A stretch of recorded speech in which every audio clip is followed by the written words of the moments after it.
I want to dive right into, though, some other things that happened in the track world. We saw some world and American records go down. We'll start with men's discus. The world record, they were throwing in Oklahoma.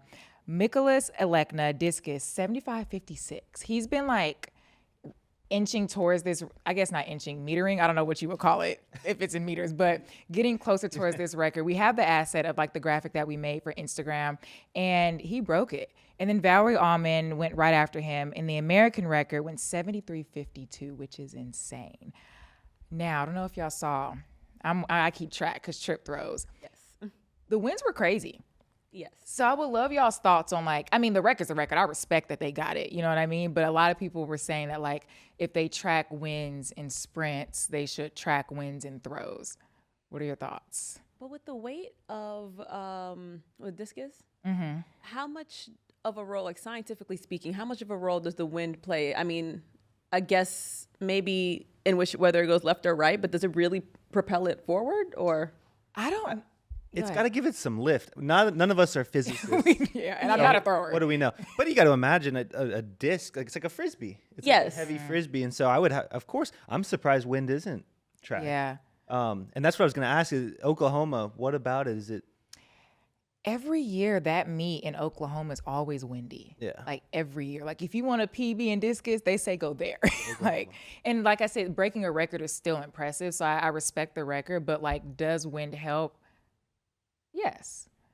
Probably, Yeah. But I also do argue, again, with the weight of the discus and the power which is thrown through, does it cut through the wind? I mean, it's kind of like a human. How, like, if humans are cutting through the wind and if I can't have more than 2 meters behind me, Okay. and I'm 119 pounds, baby, a discus is lighter. You know what I mean? Yeah. I mean, That's my guess. I was trying to give the benefit of the doubt. It's either the wind or something in the corn that's making them throw well out there. Yeah. I'm gonna go with wind. Okay. What are you going with, wind? I was trying to give the benefit of the doubt, but yeah. You can stay. I'll let you stick with it. Yeah, yeah. Okay. But congratulations. Congratulations on the Whole records, though. record, It's baby. no, that's impressive. And they're like that for real, too, in discus. Oh, for sure.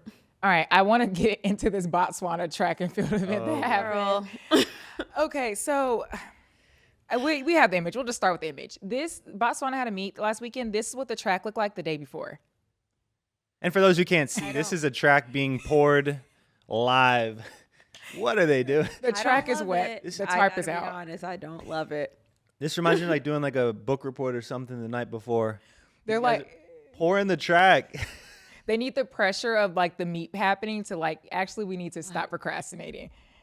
I have thoughts. I do. Like at first I'm like, haha, this is so funny.